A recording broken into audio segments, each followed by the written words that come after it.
Life has a funny way of teaching you lessons you never wanted to learn. My name is Lisa, and if you'd asked me a few years ago to describe my life, I would have said it was a constant struggle fighting for love, for recognition, for even the smallest sliver of respect. I'm 25 now, a single mother to a bright, curious little girl named Emma, and in her eyes I see the hope I never had for myself. But long before Emma came into my world, I was just a shadow, a daughter who was always overlooked in a family that only had room for one favorite, my stepsister, Hazel. Growing up with my father, John, and my stepmother, Karen, was like living on the edge of someone else's spotlight. Karen brought Hazel into our home the day she married my dad, and from the moment Hazel set foot in our living room, it was as if I had disappeared. Hazel was perfect, at least that's what Karen called her. She was a flawless little princess in their eyes, and I was just invisible. Every chore, every errand,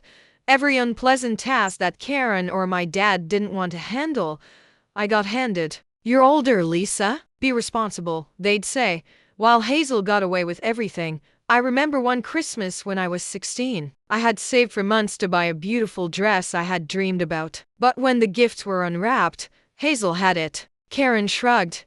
"It looks better on her anyway."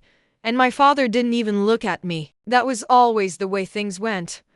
Hazel got the best, and I got what was left, if anything at all. By the time I turned 20, I had learned to numb myself to it. I thought I had accepted that was my life until Emma came along. Becoming a mother changed everything. Suddenly, I wasn't just fighting for myself. I was fighting to create a safe, loving world for my daughter. I began to see the toxicity that had surrounded me growing up, and I knew I couldn't let Emma live the same way. But protecting her would require decisions I never imagined I'd have to make.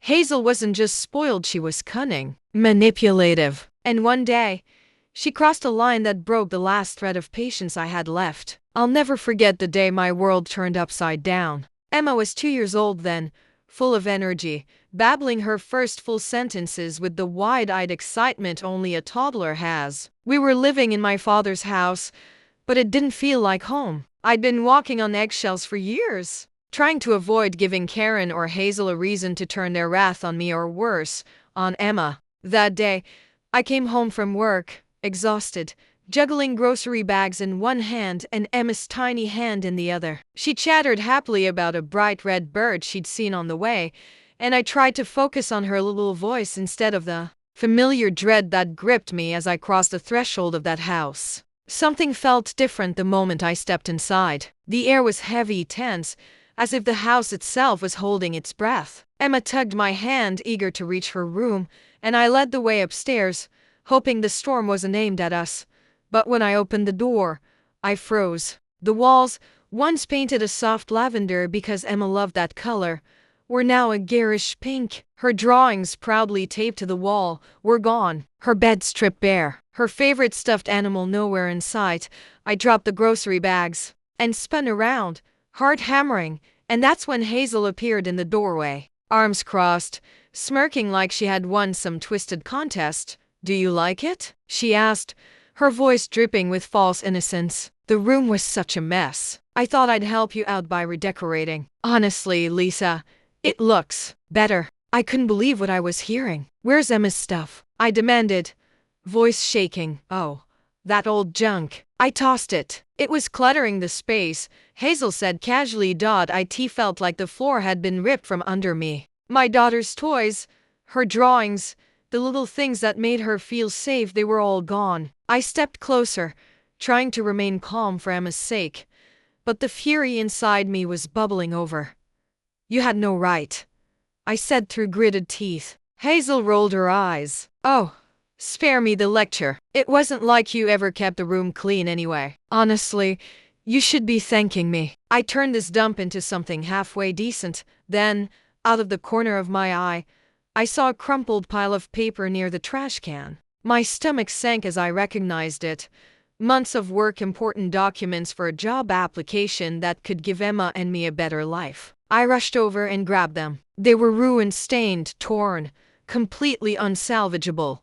"You threw these out?" I asked, voice rising. "Relax," Hazel said, laughing. You always make everything such a big deal. It's not like you were going to get that job anyway. And that was it. Something inside me snapped. Before I even realized it, my hand shot out, and I slapped her. The sound echoed through the room. For a moment, Hazel's smug expression turned to shock, but only for a moment. She screamed, clutching her cheek as if I had hit her with a hammer. Within seconds, Karen and my father stormed in. "What is going on here?" Karen demanded, eyes darting between Hazel and me. Hazel, ever the actress, burst into tears. "She hit me, Mom. I was just trying to help her, and she attacked me." I turned to my father, desperate for him to see the truth. "She destroyed Emma's things. She ruined my papers, my chance to get us out of here. I've had enough of her torment." But my father didn't even glance at me. His focus was entirely on Hazel, now sobbing in Karen's arms. "You've gone too far, Lisa," he said coldly. "You're selfish, jealous, and hateful. I've been patient with you, but this is unforgivable. Unforgivable," I repeated, voice breaking. "She ruined everything, and you're defending her?" Karen stepped forward, face twisted in fury. "How dare you lay a hand on my daughter? You've always hated her, and now we see your true colors. If you can't respect this family, you have no place here." And then she said the words that would haunt me forever. "Get out of this house, and don't you dare come back." I looked at my father, hoping, praying that he would stand up for me, for Emma, for the truth. But he just stood there, silent, while Karen and Hazel glared at me like I was the enemy. With tears streaming down my face, I picked up Emma and walked out of that house, leaving behind the only family I had ever known. I didn't look back, not even when Emma asked, "Mommy, why are we leaving?" All I could do was hold her close and promise her that no matter what, we would build a better life, one where she would never feel unwanted, the way I had. The years after I walked out of that house were some of the hardest of my life, but they were also the most transformative. I had nothing but Emma in my arms, a small bag of clothes, and the crushing weight of rejection on my shoulders. At first, we stayed on a friend's couch, scraping by with part-time jobs and barely enough money to eat. Every night, I lay awake, haunted by my father's words. "You're selfish, jealous, hateful." It took every ounce of strength to push through, to focus on building a better life for Emma. 3 years passed, and while life wasn't easy, we'd managed to carve out a little world of our own. I found a steady job, rented a small but cozy apartment, and surrounded myself with people who actually cared about us. Emma was thriving, her laughter filling every corner of our home. I thought I finally left the past behind me, but then one evening I got a phone call that brought it all rushing back. It was my father. "Lisa, it's me," he began, his voice shaking. I froze, the phone pressed against my ear as a mix of anger and anxiety flooded through me. I had feared from him since the day I left, and then he was calling out of the blue. "What do you want?" I asked, my tone sharper than it intended. I need your help," he stammered. "Please, Lisa, I made a mistake. I was wrong. You were right about Hazel, about everything. She and Karen, they've ruined everything. Hazel's reckless spending has left us broke, and Karen sided with her completely. They've kicked me out of the house." For a moment, I couldn't speak. The man who had stood by while I was thrown out was now coming to me, begging for help. It was almost laughable. "I don't know what to do," he continued, his voice cracking. "You're the only one who can help me. Please, Law. I'm sorry. I miss you and Emma. I made a terrible mistake. I need you." His words felt like a dagger twisting in an old wound part of me wanted to scream at him, to unleash all the pain and anger I carry for years. But another part of me, smaller, quieter, remembered the little girl who had idolized her father, who had longed for his love and approval. I took a deep breath, my hand gripping the phone so tightly it hurt. "You need my help," I said, me voice calm but cold. "Where were you when I needed yours? When Karen and Hazel threw me out with my 2-year-old daughter, you stood there and said nothing. You let them tear my life. I pretend now you expect me to save yours. Lisa, please," he pleaded. "I know I failed you, but I'm desperate. I've lost everything. Hazel, she's destroyed our family. You were right about her, and I didn't see it until it was too late." The anger I kept burying